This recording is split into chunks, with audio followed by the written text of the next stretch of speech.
We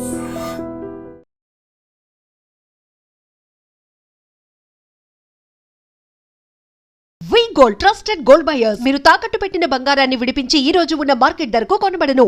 welcome to ఐటెన్. This is Lumbini. US visa rules కి సంబంధించి అలాగే వీసా బాండ్ కి సంబంధించి లేటెస్ట్ అప్డేట్స్ వచ్చాయన్నమాట మనకు. స్పెషల్లీ ఇండియన్ స్టూడెంట్స్ కి దీంట్లో కొంచెం మినహాయింపు అయితే కనిపిస్తుంది. సో దాని గురించి క్లియర్ గా డిస్కస్ చేద్దాం. ఈ రోజు మనతో జాయిన్ అవబోతున్నారు యుఎస్ అటార్నీ సాయి శ్రీనివాస్ రెడ్డి భూమిరెడ్డి గారు మనతో పాటు. Let's talk to him. Hello sir.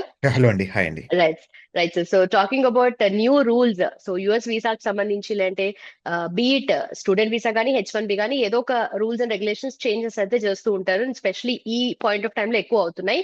And ఇప్పుడు వచ్చిన న్యూ వీసా రూల్ ఏంటి, అండ్ వీసా బాండ్ కి సంబంధించి కూడా మాట్లాడుకుంటే ఇండియన్ స్టూడెంట్స్ కి ఇది కొంచెం మినహాయింపుగా ఉండే అవకాశాలు ఎక్కువ కనిపిస్తాయని అంటున్నారు కదా. So what exactly is this sir?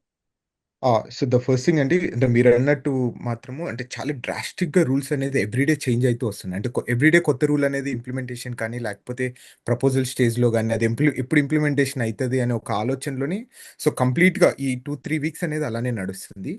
మీరు అన్నట్టు వీసా బాండ్ గురించి వస్తే అంటే ఎప్పుడే కానీ ఇండియన్స్ కానీ ఇండియన్ స్టూడెంట్స్ కానీ ఈ వీసా బాండ్ అయితే వర్తించేది అయితే క్లియర్గా మనకు తెలుస్తుంది.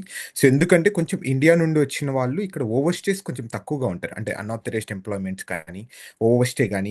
సో మామూలుగా అయితే కొన్ని కంట్రీస్ ఉంటాయి, అంటే ఒక 70-80 కంట్రీస్, అంటే చిన్న చిన్న దేశాలు ఉంటాయి కదా, అక్కడ ఆర్థిక పరిస్థితి సరిగ్గా లేనోళ్ళు వాళ్ళు ఇక్కడికి వచ్చినప్పుడు కొంచెం వాళ్ళకి ఓవర్ స్టే అనేది ఎక్కువగా ఉంది. అంటే so I'm not talking about like అంటే వాళ్ళ వేరే లెవెల్ నుండి జడ్జ్ చేయడం లేదు, నార్మల్గా అంటే by the data we're talking about కొంచెం ఓవర్ స్టేస్ ఎక్కువ ఉండడం వల్ల ఈ వీసా బాండ్ అనేది తీసుకొని వస్తున్నారు.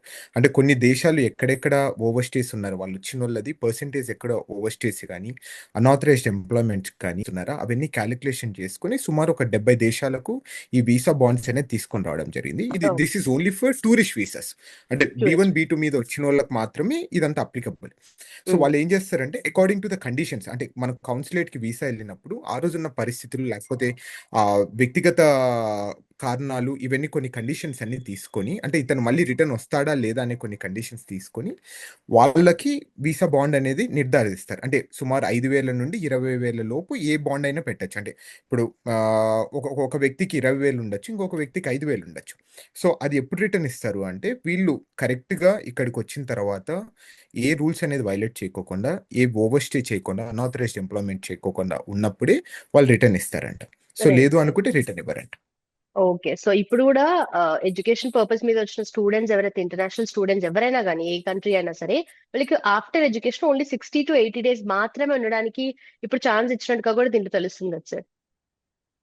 60 days కూడా కాదండి, ఇప్పుడు 30 days కి 30 తగ్గించడం days. జరిగింది. అంటే ముందు ఓకే. ఓకే. మీరు అన్నట్టుగా డే ముందు టు డే 60 బేసిస్ days లో ఉండే. అంటే right yeah! Rules. Yeah! That's correct. అంటే అదే నేను ఇందాక అంటున్నా గదండీ, డ్రాస్టిక్‌గా ఎవ్రీడే ద రూల్స్ అనేది చేంజ్ అయితూ వస్తున్నాయి. అంటే అసలు you are not able to predict the rules right now. అంటే ఈరోజు వచ్చిన రోజు రేపు అది ఎప్పుడు ఇంప్లిమెంటేషన్ అయితుంది, అది ఎప్పుడు ప్రాపర్ ఎగ్జిక్యూషన్ జరుగుతుంది, మనం ఎప్పుడు వైలేషన్ చేస్తున్నాం అనేది మనకు అర్థం కావడం లేదు. అంటే సో ఓకే. అంత డ్రాస్టిక్‌గా చేంజ్ చేస్తుంది డైనమిక్‌గా.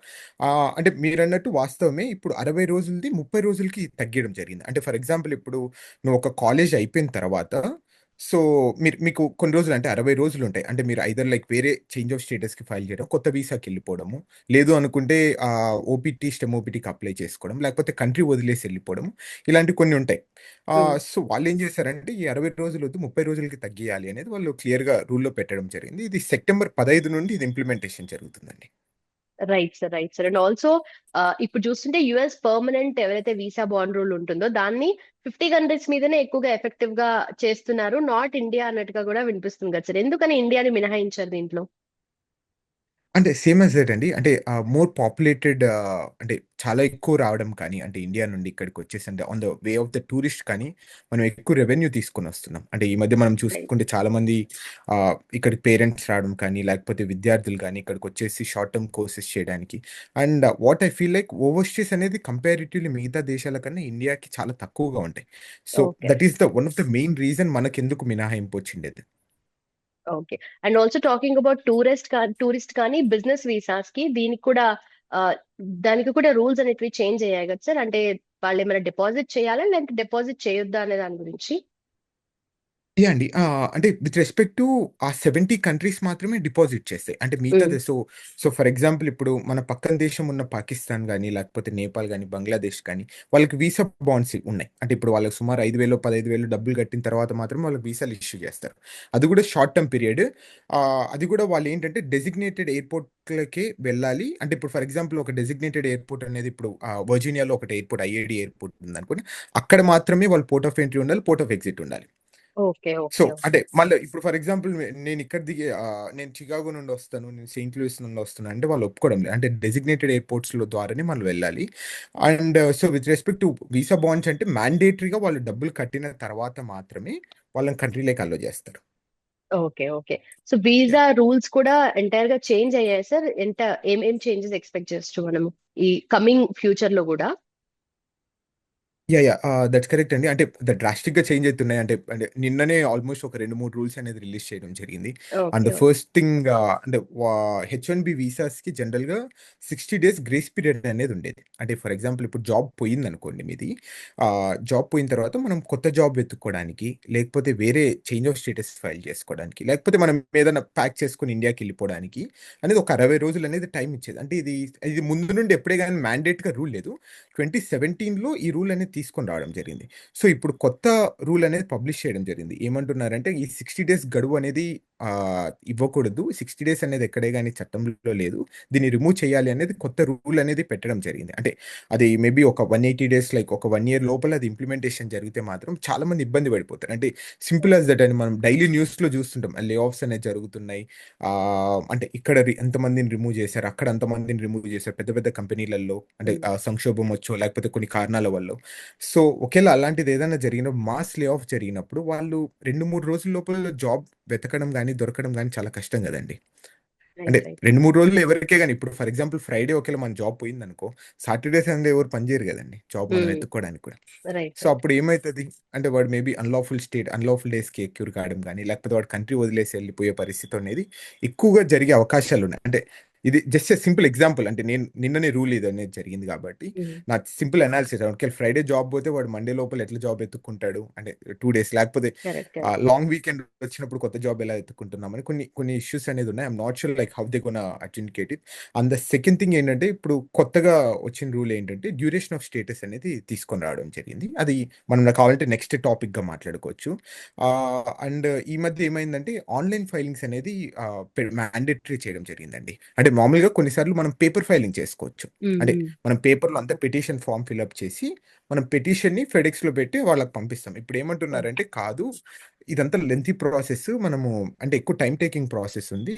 మనం జస్ట్ ఆన్‌లైన్‌లో ఫైల్ చేసేసేయండి. అందరికి యూఎస్‌సిఎస్ అకౌంట్‌లలో మనం ఫైల్ చేయండి అని చెప్పడం జరిగిందండి. ఓకే. ఓకే.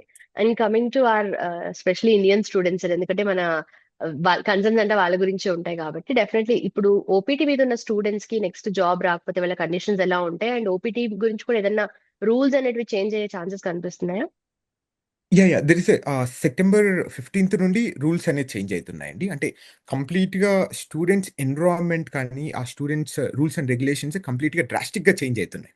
ఓకే. అంటే సో, సో, ముందు ఏమైతుందంటే విద్యార్థులకు నార్మల్‌గా ఇక్కడికొచ్చిన తర్వాత వాళ్ళు ఎన్ని రోజులకు వాళ్ళు I-20 అనేది అంటే నార్మల్‌గా ఇక్కడ స్టూడెంట్ స్టేటస్ అనేది మెయింటైన్ చేస్తారో వాళ్ళు అన్ని రోజులు లీగల్‌గా ఉన్నట్టు. So, that's the okay. Meaning. అంటే ఇప్పుడు ఫర్ హుహు. ఎగ్జాంపుల్ మీరు అమెరికాకొచ్చేసి ఒక 10 ఏళ్ళు చదువుకోవాలనుకోండి. మీరిక్కడికొచ్చేసి కొత్త I-20 తీసుకొని మీకు 10 ఏళ్లకో, లేకపోతే 7 ఏళ్లకో, 10 సంవత్సరాలకో I-20 తీసుకుంటే మీరు లీగల్‌గా ఉండొచ్చు. సో, కానీ ఇప్పుడు కొత్త రూల్ ఏం చెప్తుందంటే, ఒక అడ్మిషన్‌కి ఒక వ్యక్తికి 4 సంవత్సరాలే గడువిస్తాం.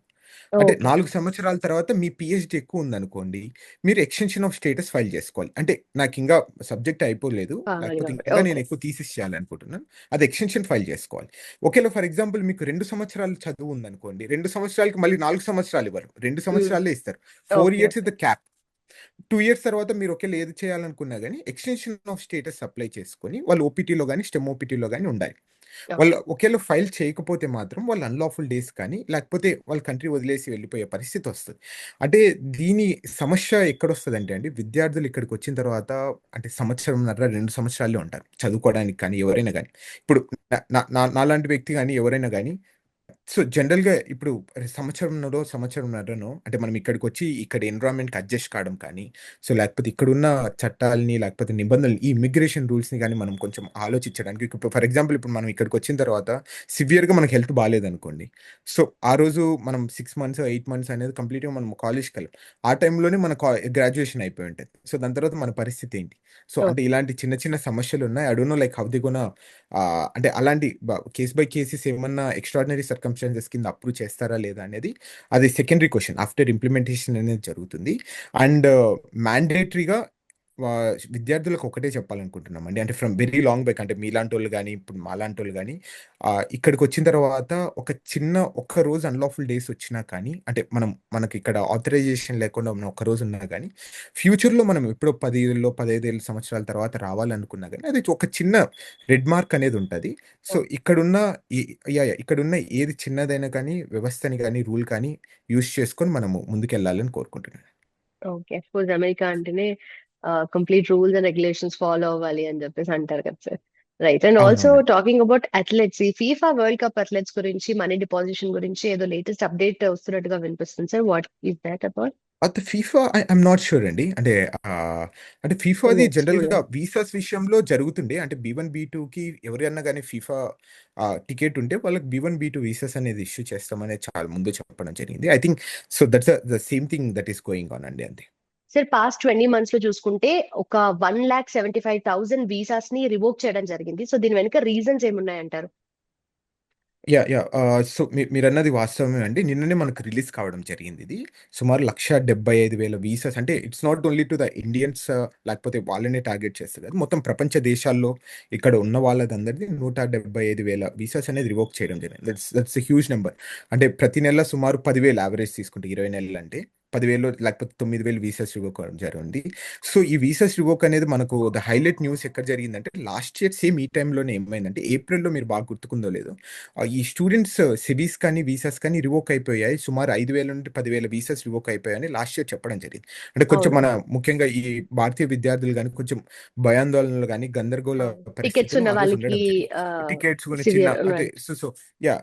ఇక్కడ ఏమైతుందంటే వాళ్ళు చెప్తున్న అంటే డిపార్ట్మెంట్ ఆఫ్ స్టేట్ ఏం చెప్తుందంటే దీనికి డిఫరెంట్ కారణాలున్నాయి.